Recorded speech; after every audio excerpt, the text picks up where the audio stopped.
ಶ್ರೀ ಗುರುಭ್ಯೋ ನಮಃ. ಹರಿ ಓಂ.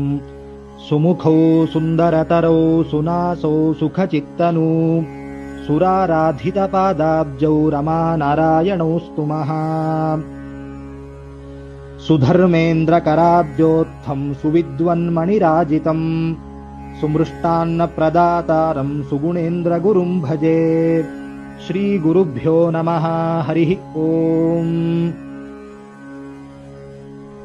ನಾರಾಯಣ ಪಂಡಿತಾಚಾರ್ಯರು ಸುಮಧ್ವ ವಿಜಯದಲ್ಲಿ ಭವ ಅಪವರ್ಗದಾತ್ರೀಹಿ ಎಂಬ ಮಾತನ್ನ ಉಲ್ಲೇಖ ಮಾಡ್ತಾರೆ.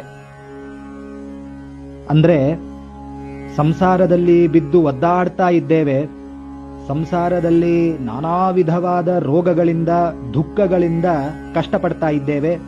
ಇಂತಹ ಸಂಸಾರದಿಂದ ಮುಕ್ತರಾಗಬೇಕಾದ್ರೆ, ಇಂತಹ ಸಂಸಾರವನ್ನು ನಾವು ದಾಟಬೇಕಾದ್ರೆ ಗುರುಗಳ ಅನುಗ್ರಹ ಮುಖ್ಯ, ಗುರುಗಳ ನಾಮಸ್ಮರಣೆ ಮುಖ್ಯ ಅಂತ ನಾರಾಯಣ ಪಂಡಿತಾಚಾರ್ಯರ ಮಾತು. ಭವ ಅನ್ನೋ ಶಬ್ದಕ್ಕೆ ಸಂಸಾರ ಅಂತ ಅರ್ಥ ಹೇಗಿದೆಯೋ ಹಾಗೆ ಮಂಗಲ ಅಂತ ಅರ್ಥ ಇದೆ. ಗುರುಗಳನ್ನ ನಂಬಿದರೆ ಜೀವನ ಎಲ್ಲ ಮಂಗಲಕರವಾಗಿರುತ್ತೆ ಅಂತ ಆಚಾರ್ಯರ ಅಭಿಪ್ರಾಯ, ನಾರಾಯಣ ಪಂಡಿತಾಚಾರ್ಯರ ಅಭಿಪ್ರಾಯ. ಅಷ್ಟೇ ಅಲ್ಲ, ಮನೋವಿಶುದ್ಧೈ ಚರಿತಾನುವಾದ. ದೇಹ ಶುದ್ಧಿ ನಾವು ಮಾಡ್ಕೊಂಡು ಬಿಡಬಹುದು, ಬೇಕಾದಷ್ಟು ಸಾಧನಗಳಿವೆ ಇವತ್ತು ದೇಹ ಶುದ್ಧಿಗೆ. ಆದರೆ ಮನಸ್ಸು ಶುದ್ಧಿ ಬಹಳ ಕಷ್ಟ. ಗುರುಗಳ ಅನುಗ್ರಹದಿಂದ ಮನಸ್ಸು ಸ್ವಚ್ಛ ಆಗತ್ತೆ. ಮನಸ್ಸೇ ಸ್ವಚ್ಛ ಆದ ಮೇಲೆ ಬುದ್ಧಿ ಶುದ್ಧಿ ಆಗತ್ತೆ. ವಿಷಯದಲ್ಲಿ ವೈರಾಗ್ಯ ಬರುತ್ತೆ, ಸುಖ ದುಃಖ ಸಹಿಷ್ಣುತೆ ಆಗತ್ತೆ. ಇವೆಲ್ಲ ಮೋಕ್ಷ ಸಾಧನಗಳು. ಭಗವಂತನ ತತ್ವಜ್ಞಾನ ಆಗತ್ತೆ, ನಂತರ ಮೋಕ್ಷ ಆಗತ್ತೆ. ಹಾಗಾದ್ರೆ ನಾವು ಮೋಕ್ಷಕ್ಕೆ ಹೋಗುವ ತನಕವೂ ನಮ್ಮ ಜೊತೆಗಿರುವ ಪ್ರಧಾನವಾದ ಕಾರಣ ಅಂದ್ರೆ ಗುರುಗಳ ಅನುಗ್ರಹ. ಹಾಗಾಗಿ ಗುರುಗಳನ್ನ ಬಿಡಬಾರ್ದು. 6 ಶಾಸ್ತ್ರವ ನೋದಿದರೇನು, 3 ಪುರಾಣವ ಮುಗಿಸಿದರೇನು, ಸಾಧು ಸಜ್ಜನರ ಸಂಘವ ಮಾಡದೆ ಧೀರನೆಂದು ತಾ ತಿರುಗಿದರೇನು, ಗುರುವಿನ ಗುಲಾಮನಾಗುವ ತನಕ ದೊರೆಯದಣ್ಣ ಮುಕುತಿ ಅಂತ ದಾಸರಾಯರ ಅಭಿಪ್ರಾಯವೂ ಅದೇ.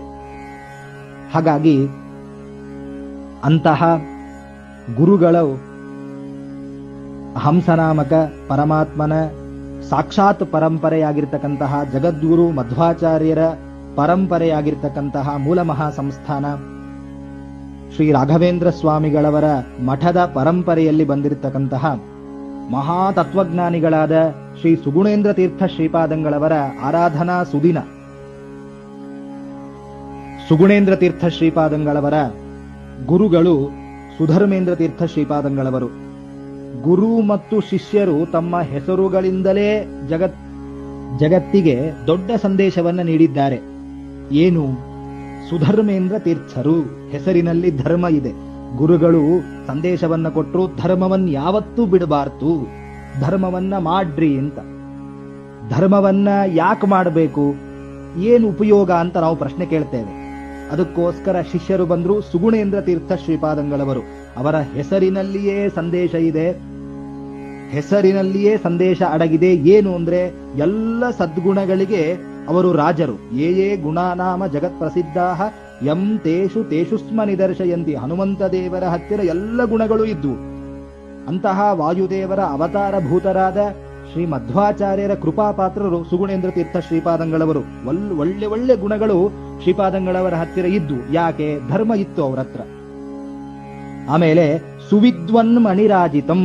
ನಮಗೆ ವೈದಿಕ ವಿದ್ಯೆ ಒಲಿಬೇಕು ಅಂದ್ರೆ ನಾವು ಧರ್ಮ ಮಾರ್ಗದಲ್ಲಿರಬೇಕು. ಪರಮಾತ್ಮನ ತತ್ವಜ್ಞಾನ ಆಗಬೇಕು ಅಂದ್ರೆ ಧರ್ಮದಿಂದ ಮಾತ್ರ ಸಾಧ್ಯ. ಅನಾಚಾರಿಗಳಾದ್ರೆ ನಮಗೆ ಪರಮಾತ್ಮನ ತತ್ವಜ್ಞಾನ ಒಲಿಯೋದಿಲ್ಲ. ಹಾಗಾಗಿ ಸುವಿದ್ವನ್ ಮಣಿರಾಜಿತಂ.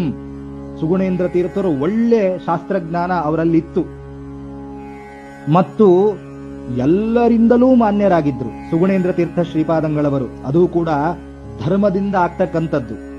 ನಮಗೆ ಮಾನ್ಯತೆ ಬರಬೇಕು ಅಂದ್ರೆ ಸುಮ್ನೆ ಮಾನ್ಯತೆ ಬರೋದಿಲ್ಲ.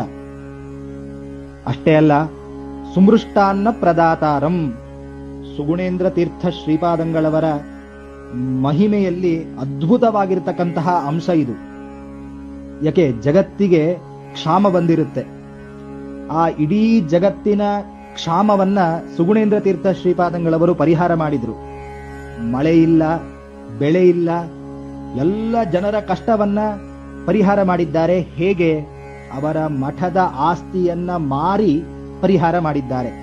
ಎಲ್ಲರೂ ಕೂಡ ಮಠದ ಆಸ್ತಿ ಬೆಳೆಸಬೇಕು, ನಮ್ಮ ಮಠದಲ್ಲಿ ಜಾಸ್ತಿ ಆಸ್ತಿ ಇರಬೇಕು, ಅದು ಮಾಡಬೇಕು ಇದು ಮಾಡಬೇಕು ಅಂತ ಹೋರಾಡ್ತಾ ಇರತಕ್ಕಂತಹ ಕಾಲದಲ್ಲಿ ತಮ್ಮ ಮಠದ ಆಸ್ತಿಯನ್ನ ಮಾರಿ ಕಷ್ಟಾಂತ ಬಂದಿರತಕ್ಕಂತಹ ಜನರ ಎಲ್ಲ ಕಷ್ಟವನ್ನ ಪರಿಹಾರ ಮಾಡಿ ಸುಮೃಷ್ಟಾನ್ನ ಪ್ರದಾತಾರಂ ಅನ್ನವನ್ನ ನೀಡಿದ್ದಾರೆ ಮಹಾನುಭಾವರು ಸುಗುಣೇಂದ್ರ ತೀರ್ಥ ಶ್ರೀಪಾದಂಗಳವರು.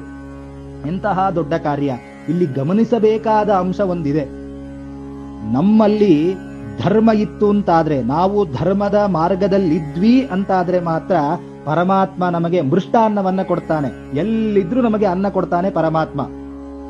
ಹಾಗಾದ್ರೆ ಸುಗುಣೇಂದ್ರ ತೀರ್ಥ ಶ್ರೀಪಾದಂಗಳವರು ಧರ್ಮವನ್ನ ಯಾವತ್ತೂ ಬಿಡ್ಲಿಲ್ಲ. ಅದಕ್ಕೋಸ್ಕರ ಮೃಷ್ಟಾನ್ನವನ್ನ ಪರಮಾತ್ಮ ಅವರಿಗೆ ಕೊಟ್ಟಿದ್ದ. ಇಡೀ ಜಗತ್ತಿಗೆ ಕ್ಷಾಮ ಬಂದ್ರೆ ಅವರ ಹತ್ತಿರ ಇದ್ದ ಎಲ್ಲ ಆಸ್ತಿಯನ್ನ ಮಾರಿ ಅನ್ನವನ್ನ ಕೊಡಬೇಕು ಅಂತಾದ್ರೆ ಅವರ ಹತ್ತಿರ ಅನ್ನ ಇರಬೇಕಲ್ಲ. ಪರಮಾತ್ಮ ಅವರಿಗೆ ಮೃಷ್ಟಾನ್ನವನ್ನ ಕೊಟ್ಟಿದ್ದರಿಂದ ಅವರಲ್ಲಿ ಧರ್ಮ ಇತ್ತು. ಅದನ್ನ ಮಾರಿ ಎಲ್ಲ ಜನರಿಗೆ ಅವರು ಕಷ್ಟವನ್ನ ಪರಿಹಾರ ಮಾಡಿದ್ರು. ಇನ್ನೊಂದು ಗಮನಿಸಬೇಕಾದ ಅಂಶ ಏನು ಅಂದ್ರೆ, ಮಠದ ಆಸ್ತಿ ಯಾಕೆ ಮಾರಬೇಕು? ಸುಮ್ನೆ ಮಠದ ಆಸ್ತಿಯನ್ನ ಮಾರಿದ್ರು, ಕಷ್ಟವನ್ನ ಪರಿಹಾರ ಮಾಡಿದ್ರು ಅಂತ ಕೇಳಲಿಕ್ಕೆ ಸುಲಭ, ಹೇಳಲಿಕ್ಕೆ ಸುಲಭ. ಆದ್ರೆ ಎಂಥ ವೈರಾಗ್ಯ ಬೇಕು! ಅಲ್ಲಿ ಎಂಥ ದೊಡ್ಡ ವೈರಾಗ್ಯ ಕೆಲಸ ಮಾಡಿದೆ. ಸುಗುಣೇಂದ್ರ ತೀರ್ಥ ಶ್ರೀಪಾದಂಗಳವರ ಹತ್ತಿರ ಎಂಥ ವೈರಾಗ್ಯ ಇತ್ತು! ಎಲ್ಲ ಆಸ್ತಿಯನ್ನ ತಕ್ಷಣವೇ ಮಾರಿ ಪರಿಹಾರ ಮಾಡಿದ್ದಾರೆ ಕ್ಷಾಮವನ್ನ. ಈ ವೈರಾಗ್ಯ ಹೇಗ್ ಬಂತು? ಧರ್ಮದಿಂದ ಬಂತು. ಧರ್ಮವನ್ನ ಮಾಡಬೇಕು ಅಂತ ಸುಧರ್ಮೇಂದ್ರ ತೀರ್ಥ ಶ್ರೀಪಾದಂಗಳವರು ಗುರುಗಳು ಆದೇಶವನ್ನ ಕೊಟ್ಟಿದ್ದಾರೆ. ಆ ಆದೇಶವನ್ನ ನಡೆಸ್ತಾ ಇದ್ದಾರೆ ಸುಗುಣೇಂದ್ರ ತೀರ್ಥ ಶ್ರೀಪಾದಂಗಳವರು. ಧರ್ಮದ ಹಾದಿಯಲ್ಲಿದ್ರು. ಅಂತಹ ಸುಗುಣೇಂದ್ರ ತೀರ್ಥ ಶ್ರೀಪಾದಂಗಳವರ ಅನುಗ್ರಹ ನಮ್ಮೆಲ್ಲರ ಮೇಲೆ ಇರಲೇಬೇಕು. ಅಷ್ಟೇ ಅಲ್ಲ, ಶಾಸ್ತ್ರದಲ್ಲಿ ಒಂದು ಮಾತಿದೆ. ಪ್ರತಿನಿತ್ಯ ಬೆಳಗ್ಗೆ ನಾವು ಯಾರನ್ನ ಸ್ಮರಣೆ ಮಾಡಬೇಕು?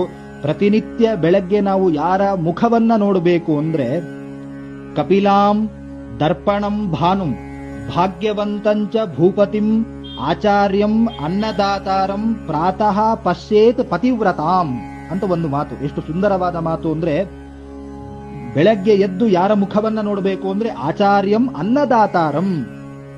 ಯಾರು ನಮಗೆ ಅನ್ನವನ್ನ ಕೊಡ್ತಾ ಇರ್ತಾರೋ, ಯಾರು ನಮಗೆ ಅನ್ನ ಸಿಗಲಿಕ್ಕೆ ಕಾರಣರಾಗಿರ್ತಾರೋ ಅಂಥವರನ್ನ ಬೆಳಗ್ಗೆ ಸ್ಮರಣೆ ಮಾಡಬೇಕು. ಹಾಗಾದ್ರೆ ಸುಗುಣೇಂದ್ರ ತೀರ್ಥ ಶ್ರೀಪಾದಂಗಳವರು ಅವತ್ತು ಕ್ಷಾಮವನ್ನ ಪರಿಹಾರ ಮಾಡಿದ್ರು.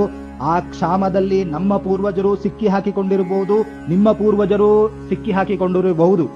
ಹಾಗಾಗಿ ಅವತ್ತು ಸುಗುಣೇಂದ್ರ ತೀರ್ಥ ಶ್ರೀಪಾದಂಗಳವರು ನಮ್ಮ ಮಠದವರಿಗೆ ಮಾತ್ರ ಅನ್ನವನ್ನ ಕೊಡ್ತೇರೆ, ನಮ್ಮ ಮತದವರಿಗೆ ಮಾತ್ರ ಅನ್ನವನ್ನ ಕೊಡ್ತೇರೆ ಅಂತಿಲ್ಲ.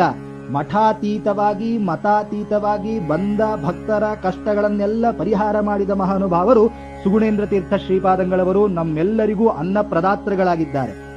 ಹಾಗಾಗಿ ಇವತ್ತು ನಾವು ಪ್ರತಿನಿತ್ಯ ಸುಗುಣೇಂದ್ರ ತೀರ್ಥ ಶ್ರೀಪಾದಂಗಳವರನ್ನ ಒಂದು ಮಠದವರು ಅಥವಾ ಒಂದು ಮತದವರು ಮಾತ್ರ ಸ್ಮರಣೆ ಮಾಡುವಂತಿಲ್ಲ. ಮಠಾತೀತವಾಗಿ ಮತಾತೀತವಾಗಿ ಎಲ್ಲರೂ ಪ್ರತಿನಿತ್ಯ ಸುಗುಣೇಂದ್ರ ತೀರ್ಥ ಶ್ರೀಪಾದಂಗಳವರ ದರ್ಶನವನ್ನ ಮಾಡಬೇಕು, ಸ್ಮರಣವನ್ನ ಮಾಡಲೇಬೇಕು. ಯಾಕೆಂದ್ರೆ ಅವರ ಅನ್ನದ ಋಣ ನಮ್ಮ ಮೇಲಿದೆ.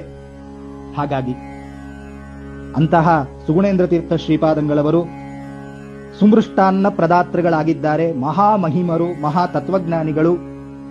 ಅಷ್ಟೇ ಅಲ್ಲ, ಈ ಅನ್ನ ಅನ್ನೋ ಶಬ್ದಕ್ಕೆ ಕೇವಲ ಅಕ್ಕಿಯಿಂದ ತಯಾರಾಗಿರ್ತಕ್ಕಂತಹ 4 ದಿನದ ದೇಹಕ್ಕೆ ಪುಷ್ಟಿಯನ್ನ, ಶಕ್ತಿಯನ್ನ ಕೊಡ್ತಕ್ಕಂತಹ ಅನ್ನ ಅಷ್ಟೇ ಅರ್ಥ ಅಲ್ಲ. ಅನ್ನ ಅನ್ನೋ ಶಬ್ದಕ್ಕೆ ಉಪನಿಷತ್ತು ಹೇಳುತ್ತೆ ಸಾಕ್ಷಾತ್ ಪರಮಾತ್ಮ ಅಂತ ಅರ್ಥ ಇದೆ ಅನ್ನ ಅನ್ನೋ ಶಬ್ದಕ್ಕೆ. ಅದ್ಯತೇತ್ತಿ ಚ ಭೂತಾನಿ ತಸ್ಮಾದನ್ನಂ ತದುಚ್ಯತ ಇತಿ ಬ್ರಹ್ಮಾನಂದವಲ್ಲಿಯ ವಾಕ್ಯ.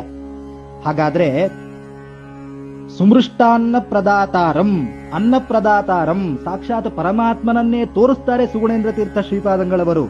ಅವರ ಸ್ಮರಣೆಯನ್ನ ಯಾರು ಮಾಡ್ತಾರೋ, ಅವರ ಮಹಿಮೆಗಳನ್ನ ಯಾರು ತಿಳ್ಕೊಳ್ತಾರೋ, ಅವರ ಬೃಂದಾವನದ ದರ್ಶನವನ್ನ ಯಾರು ಮಾಡ್ತಾರೋ ಅವರಿಗೆ ಅನ್ನ ಪ್ರದಾತೃಗಳಾಗ್ತಾರೆ. ಅಂದ್ರೆ ಈಗ ಅರ್ಥ ಏನಾಯ್ತು?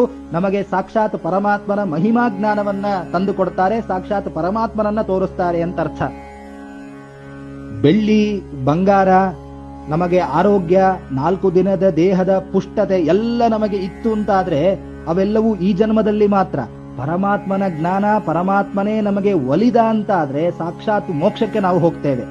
ಅಂತಹ ಮೋಕ್ಷಕ್ಕೆ ತೆಗೆದುಕೊಂಡು ಹೋಗುವ ಗುರುಗಳು ಸುಗುಣೇಂದ್ರ ತೀರ್ಥ ಶ್ರೀಪಾದಂಗಳವರು ಸಾಕ್ಷಾತ್ ಪರಮಾತ್ಮನನ್ನ ನಮಗೆ ತೋರಿಸ್ತಾರೆ.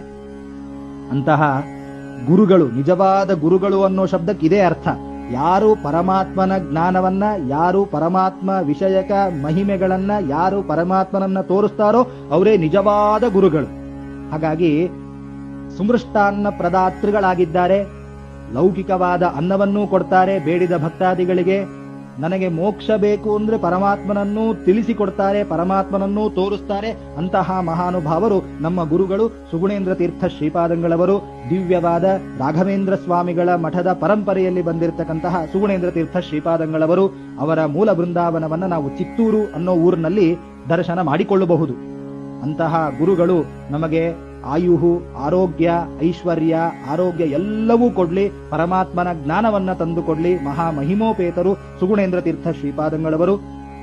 ಅವರನ್ನ ಮನಸ್ಸಿನಲ್ಲಿ ಸ್ಮರಣೆ ಮಾಡ್ತಾ ನಮಸ್ಕಾರವನ್ನ ಮಾಡಿಕೊಳ್ತಾ, ಸುಗುಣೇಂದ್ರ ತೀರ್ಥ ಶ್ರೀಪಾದಂಗಳವರು, ಅವರ ಅಂತರ್ಯಾಮಿಯಾಗಿರ್ತಕ್ಕಂತಹ ರಾಘವೇಂದ್ರ ಸ್ವಾಮಿಗಳು, ಅವರ ಅಂತರ್ಯಾಮಿಯಾಗಿರ್ತಕ್ಕಂತಹ ಪ್ರಭು ಮೂಲ ರಾಮಚಂದ್ರ ದೇವರಿಗೆ ಈ ಸಣ್ಣ ವಾಕ್ಪುಷ್ಪವನ್ನ ಅರ್ಪಿಸ್ತಾ ಇದ್ದೇನೆ. ಶ್ರೀ ಕೃಷ್ಣಾರ್ಪಿತಮಸ್ತು, ಶ್ರೀ ಮಧ್ವೇಶಾರ್ಪಿತಮಸ್ತು.